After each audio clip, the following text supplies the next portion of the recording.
Welcome back to the channel. We're going to continue working on our brand new 2022 Acura RDX, the one that was totaled before it was titled, with 826 miles on it. So if you want to know more on that story, links up there to the first video. We got all of our parts in, our painting gnome edged out, everything that we needed to paint over there from where the paint was all messed up, and edged out all of our new parts. So let's throw everything on the front end of this and see how far we can get. See if we can get it all ready for the painting gnome to paint the outside. So while the RDX is in the paint room getting everything painted, we're going to go ahead and throw our cooling fan back together, get our radiator all set. We need to change all of this stuff over. Actually, we just need the bolts out of this old cooling fan because every part is new. But I didn't buy new bolts because I'm poor, and these are fine. Wow. Now that we saved our bolts, got rid of all of our broken stuff, we can start putting our pieces all back together. Hardest part about this portion of the job is getting everything out of the plastic bags. But on the upside, there's lots of toys for the babies and sea turtles in the shop to play with. I'm just kidding. We don't let the sea turtles play with the bags. Stick the motor in there, bolt that into our shroud, we'll route the wiring harness and clip it in. And we'll torque all those bolts down to manufacturer specs. We could put our brand new heat shield on there. I remembered to order it this time so I didn't have to straighten it. Bolt that down and torque it down. Click. Click. Always double check. And we can flip it over, put our little spacer on there. And put our blade on.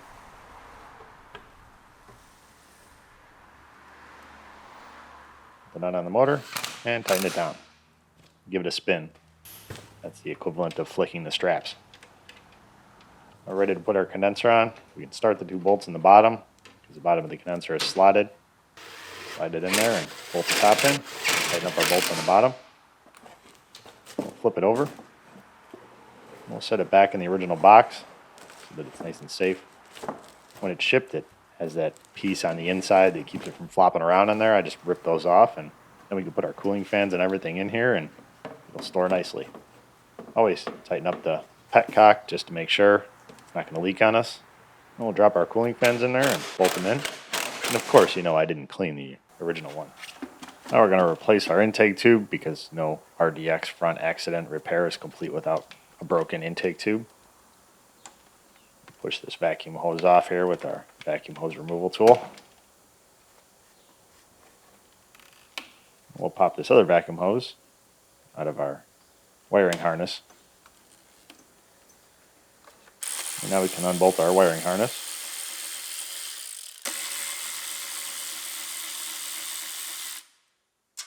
Push that back. Now we can get to the bolts. Get our air tube out of there.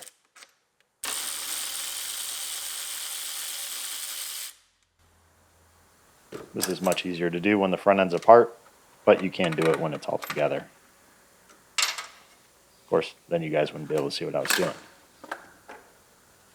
This one was not nearly as bad as our other one. This one's only one piece with a crack in it. The other one was two pieces. With that out of the way, it's real easy to change our wastegate solenoid now. So we'll pull the 4 bolts that hold it in out of it. Make sure we're going to take 3 out. We'll unclip our reusable cotter pin and drop it down into Narnia.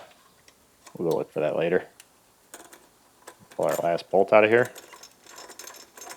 Screw, I guess it would be. And we'll try not to lose that. We can go join the cotter pin. And now we have our new one. Slide it in there. And put 1 screw in there. Now we get the rest of them started. Tighten them down to manufacturer specs. Plug it in. And we'll put our cotter pin back in there that we went and found.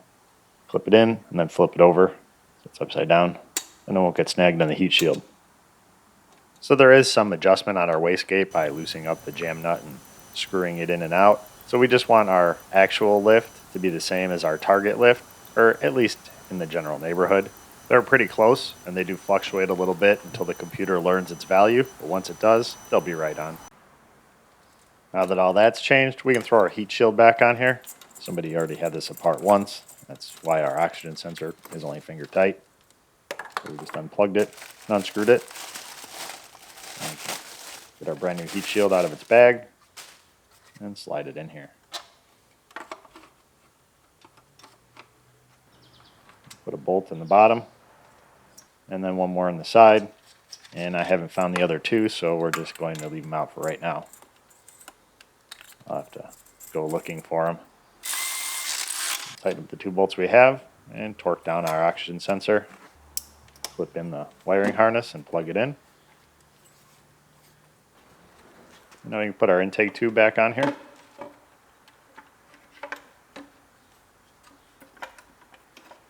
Reconnect the air tube and then bolt it in.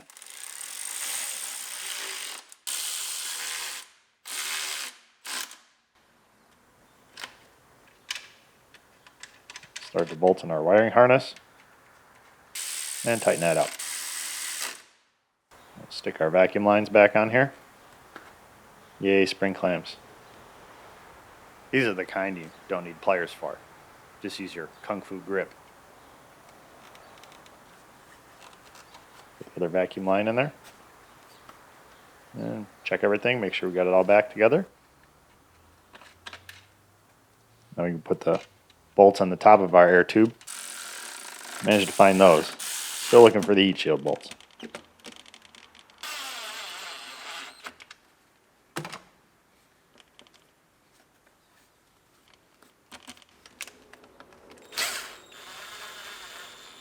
can unbolt the top of our air box. We need to get it out of our way so we can change the bottom. Look at that, brand new air filter. We'll unclip the wiring harness and hide the bolts underneath. Now we can get to that bolt so we can get the bottom of our air box out of here. The bottom of that air box goes on after the radiator support, so we're just going to leave that out for now. And instead we're going to change our AC line. The radiator support's going to be in the way. And this one kind of looks like a pretzel. So we're going to unpretzel it by replacing it.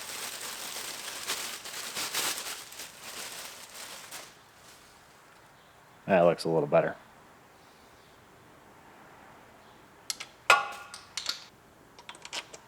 Pop it on the compressor and tighten up the nut. We'll put our bracket in for our overflow bottle. We just had that out of the way so that they can paint the rail there. Now we'll clip our wiring harness in. We also took that out so that they could paint that rail. And now we're ready to drop our radiator support on there. We'll set it down on top of the wiring harness, and then we'll move the wiring harness. Flip it into the little brackets. We'll hold it in place for us until we can get our bolt started.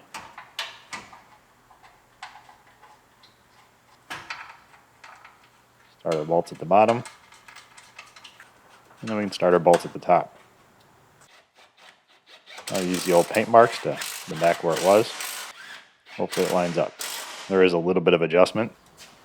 Now we can bolt the wiring harness connector onto our radiator support and clip our wiring harness in. You can actually leave this wiring harness on the radiator support and just unplug it there, but that's only if you put it together with the cooling in it, and I don't like doing that. So we'll bolt in our airbag sensor and bolt in the airbag sensor on the other side. The reason I prefer to put the cooling assembly in later is it's a lot easier to bolt everything up and drop the radiator in there, hook up all the hoses and stuff, and then tip it back, bolt in the 2 bolts that hold it down on the upper brackets, and you're done, as opposed to trying to connect all this stuff when it's already bolted in and stationary. So we're going to pull our lower radiator hose off of the engine and go stick it on our radiator. You guys are not going to believe this, but I didn't even order a pizza, and the pizza girl showed up. I'm thinking the supervisor wanted to check in on me, and she brought the supervisor. I guess I can't really complain that I didn't get a pizza because I didn't order one this time. So I attached the little radiator hose to the radiator because this clamp's a lot harder to get to when it's in the car, and it's really easy to get to it right now. And this is one of those evil locking spring clamps that like to eat fingers, so we're going to release it and hope we don't catch our fingers in there. And now our assembly is ready to stick in there. So we'll set it down on the mounts, wiggle our hose back up there, plug in our sensor on the bottom, and we'll put our hose in on the top, move our spring clamp back, make sure you set the timing right, and now we can put our upper mounts in. If you prefer to put the radiator in with the radiator support, go for it. I just like doing it better this way. Now we can put our brand new intercooler on. Comes with free shower caps at the ends to keep the debris out of it. I can use those. Make sure you put the new gasket in there that doesn't come with our $250 intercooler. And that stupid little gasket is like 50 bucks. Thanks, Honda. Pull the shower cap off the other side. And we'll set it in its little mounts.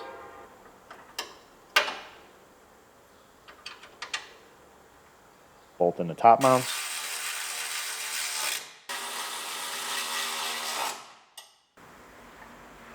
The tube on the other side. And then tighten up the hose clamp.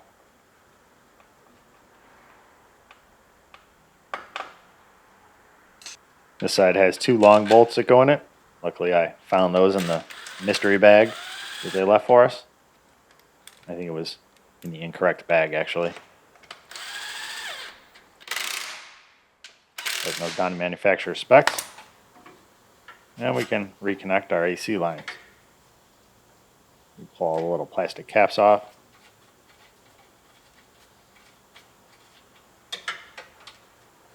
Put our line in there. Start our bolt. And we'll do the same thing on the bottom one. We did have to get a new line. Our other one was Bluetooth. Pull our little caps off of there. And we'll see if we can figure out how it goes in here. The 2 ends are different, so it's kind of a no-brainer which one went where. It's just a matter of getting it in the right spot. And we can reconnect the other end of our line.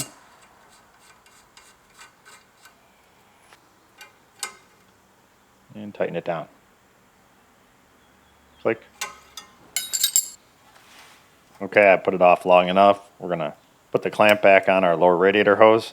If I put it off any longer, I'm going to forget about it and wonder where the antifreeze is leaking out of. Slide it up there. Try not to let it clip into its lock so it doesn't eat our fingers. Make sure we set the timing right. And now we can throw the bottom of our air box in here.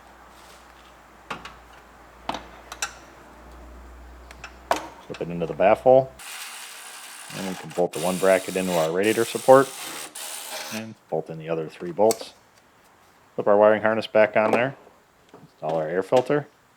And put the lid back on. Which I also don't have the bolts for. We're going to have to go searching through more bags. I'm hoping I'm missing a bag that has that and the heat shield bolts in it.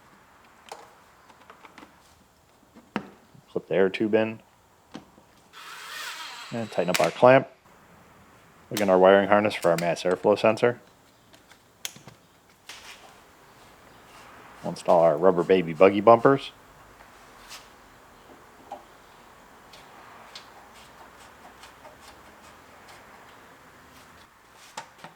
We can drop our washer bottle in there. Bolt that in. One more bolt inside the wheel well. And then put our pump in. Pull the little grommet out of the bottle. Put it on the pump first. Then drop the pump in. Then clip it into the bottle. We never took the washer hoses off, so we don't have to try to figure out which one is front and rear. There's only one pump, but 2 hoses. The pump just works in reverse to make the washer fluid go to the rear and forward to make it go to the front. Now we're going to go ahead and fill up our washer bottle to make sure there are no leaks. and give me this opportunity to rant at Honda for not making a washer bottle that has a capacity slightly larger than 1 gallon. Because, well, when you're out of washer fluid, you buy it in a gallon and you want to pour it in your car. If your car doesn't take a full gallon, you end up just leaving this thing in the corner of the garage to gather dust somewhere. So it would have been that hard to make one that held a little bit more. We topped it all off, and we're going to go set this bottle in the corner of the garage to collect dust. We can drop our center support in here between our intercooler and our condenser. And we can put our upper bumper mount on. It's got a couple clips on the radiator support. Put a bolt in there temporarily for our center support.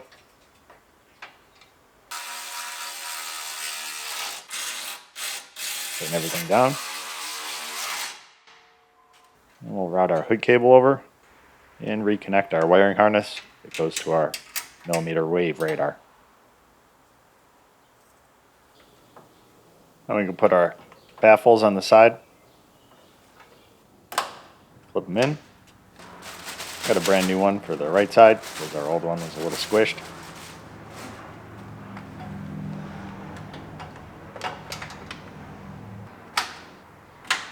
Flip it in, and then we'll clip the piece on the bottom. It just clips into the other two. It'll bolt to the bumper later on. We can put our bumper reinforcement in here. We did get a brand new one. Brand new car. Wasn't going to try and straighten out that little ear on this one, so it wasn't too expensive.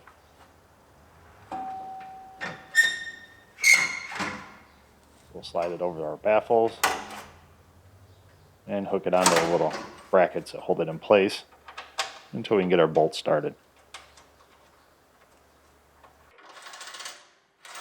Bolt on this side are a little rusty.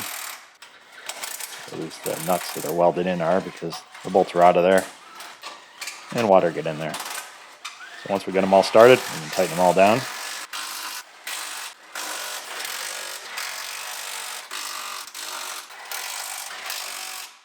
And we'll change calibers and tighten up the other two bolts. Now we can put our horns in, plug it in. And it took me a little while to read the hieroglyphics on there, but I'm pretty sure those say horn. Why they chose to tape these two together and nothing else, I don't know. Must have been a new kid that took the horns off.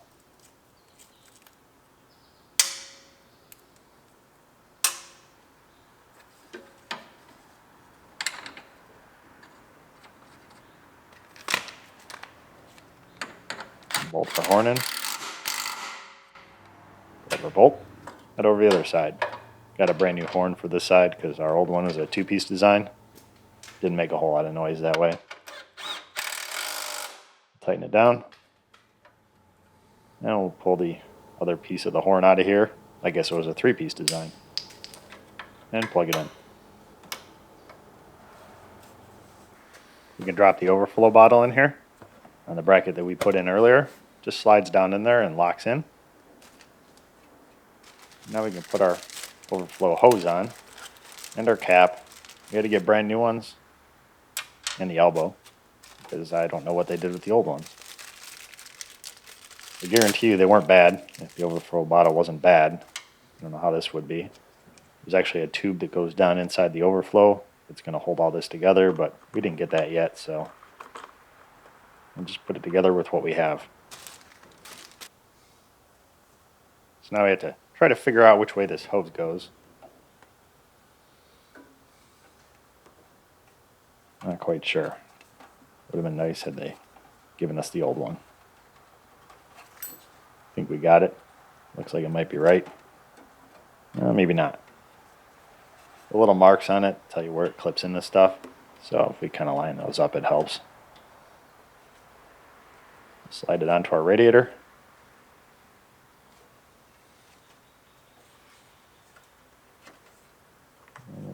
All of our little marks line up, so we know we got it in the right spot. We just need to put it on the other end. Make sure we got it going in the right way.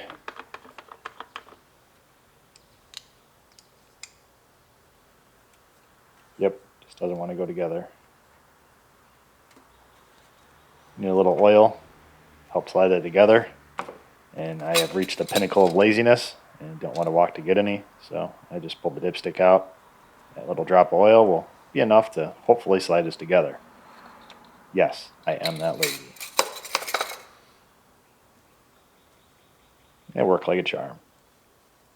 Reminds me of that old saying, laziness is the mother of invention. I'm paraphrasing, of course. So when the hose for inside the bottle comes in, we'll just attach it to the bottom. It's not hard to change later on. So now we're going to pull this little gasket out of here. It's a lot easier to do before we put the fender on. And it's almost impossible to do once the fender's on. Just wait until we have to put it back. That's not fun. So now we can put our fender on. It's all edged out. Put it over the bracket on the top.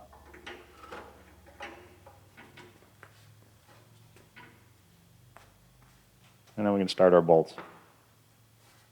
Should be able to put this one where the old paint marks were and line everything up.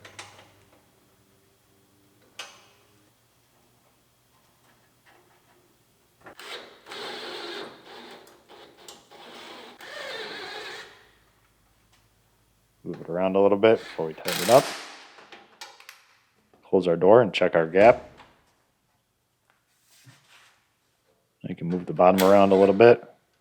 Get our gap right down there. And tighten it down. Give it a little tweak at the bottom. It might have gotten bent in shipping. After all, these things are made out of palladium.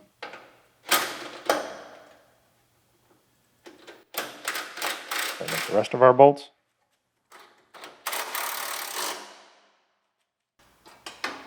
And one more at the top. We're going to be here a while. Got to do it the old-fashioned way. Can't get a ratcheting wrench in there, it's too close to the windshield, and I don't want to break it. Move everything off of our cowl screen so we can close our hood and check our gap on our hood.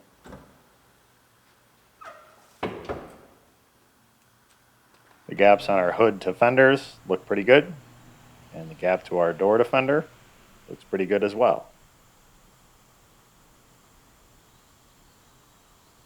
Also where it meets up with the A-pillar. So now we're ready to put our hood latch in. Like to have that out of the way because sometimes that'll mess up your gaps. So now if we know our hood's in the right spot, as long as we get it to latch, we're good to go. So we'll clip our cable in.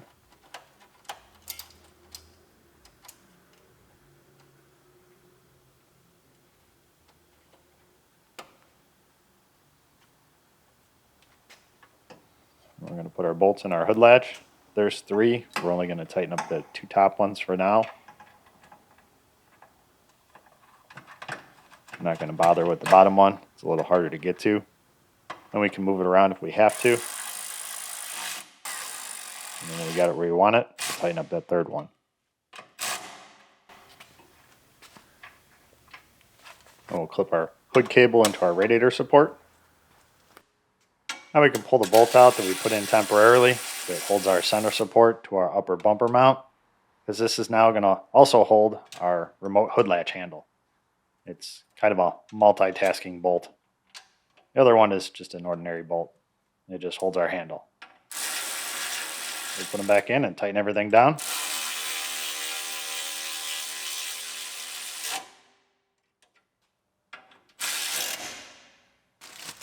And then we'll get our little cable that goes from the hood latch to the safety latch. Figure out which way it goes. I actually don't think it matters, but I only want to do it once. Flip it in on both ends. Make sure it works. And then we can clip it into our upper bumper support and the other side into our radiator support. Check it one more time. And now we'll make sure our hood lines up. It's not pulling to either side if our latch is shifted one way or the other. That's going straight down, so we'll close it and let it latch. And that's not the sound you want to hear. That's the sound of parts headed for Narnia. Luckily it didn't make it. We'll check our gaps. As long as it wasn't pulled one way or the other, the gap should be even. All we'll really have to do is adjust our height. And that looks pretty good.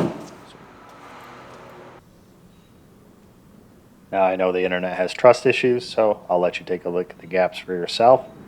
And you can see they're even all the way across on both sides. Sometimes you just get lucky.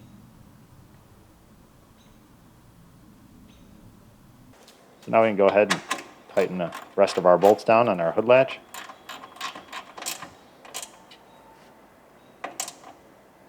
Click, click, click. Hey look, I found a use for that extra washer fluid that we couldn't put in the washer bottle. Actually, it's not washer fluid, it's Honda's coolant. It just looks like washer fluid because vehicle owners aren't confused enough with fluids. We need to make them look the same. So we're going to fill it up and check for leaks. We're not going to be able to fill it all the way up. We're just going to fill the radiator.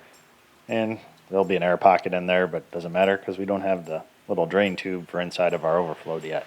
So this will be enough to move it around the shop and not have to worry about it overheating. Our funnel's taking too long, and I don't think I'm going to make a mess. So we're going to try this. Look at that, I didn't even spill a drop. After a short game of hide and seek, I was able to find the extra bolts that were hiding somewhere in the car. It's our bolts for the top of our airbox. You can screw these in. Not sure why they took them out in the first place. You unscrew them from the bottom and they're supposed to stay in the top of the airbox. So you kind of screw them in and they'll drop down and then they'll tighten up into the lower airbox. They just decided to take them all the way out. If I remember right, these things are like $4 a piece from Acura. Some ridiculous price like that. So it's kind of a good thing that I found them. We also found the bolts for the top of our heat shield in that bag too, so.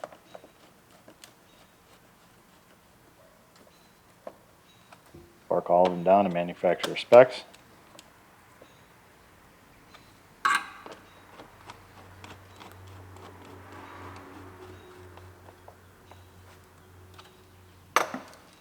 Now we can get to our bolts on the top of our heat shield.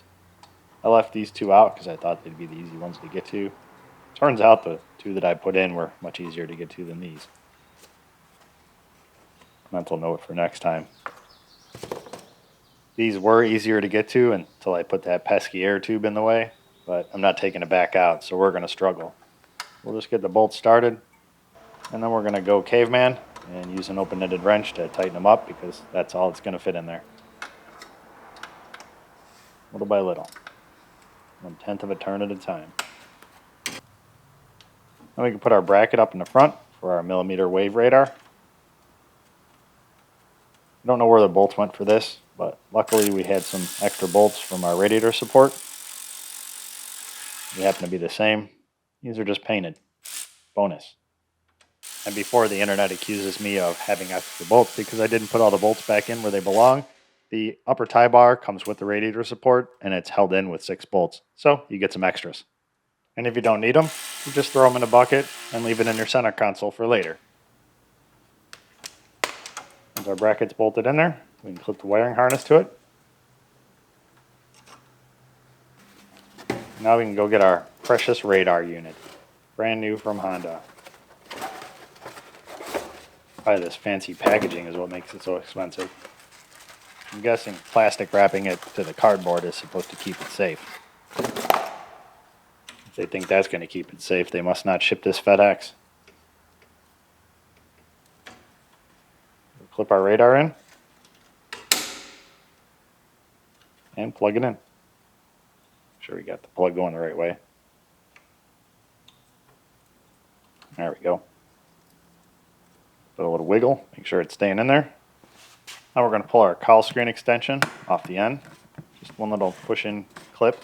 Pop that out of there. You got to take it out so that our painter can get in there and mask it off. And we got our knee bolster airbag, so we might as well go ahead and throw that in.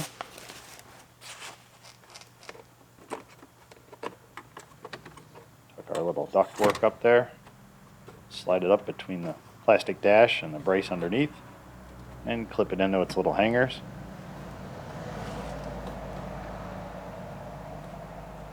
Make sure it's in there, and we can start our bolts. I did find a used airbag, saved myself a few bucks. It was halfway across the country, but apparently that particular yard didn't check prices of everybody else, and they were like 1/4 of the price of everybody else. So even with shipping, it came out to be a lot cheaper. So I snatched that one up right away. And we can bolt our dash back to our brace, and we're gonna climb underneath the dash, because that's the only way to get to the plug in our airbag, and to get to that little plastic ductwork that's clipped onto the top of our airbag. And if you were thinking of a career as a mechanic, just know that being a contortionist is a prerequisite. Luckily, I did have experience before I quit working at the circus, so it really helps out in this career. We're going to get the duct lined up so it's ready to clip into our knee bolster before we clip it into the top of the airbag. We're not going to put the knee bolster in just yet. We're going to leave that off until our airbag module comes back from My Airbags, and then we can put the side of the console on, and then we can put the knee bolster back up. Just a lot easier that way. So our RDX is in the paint room, and it's all ready for the painting now. We didn't have to strip too much of it down because somebody's that invented before did most of that for us. So as soon as he paints it black, I will be back to throw it all back together and get this thing out on the road to put a few more miles on it. So I'll see you guys when it's black. Majestic black, to be specific. Thanks for watching. I don't ever slow up, no I don't take sh**. I got no love for the fakeness. If you wanna play tough and wanna hate this, I'll always show up.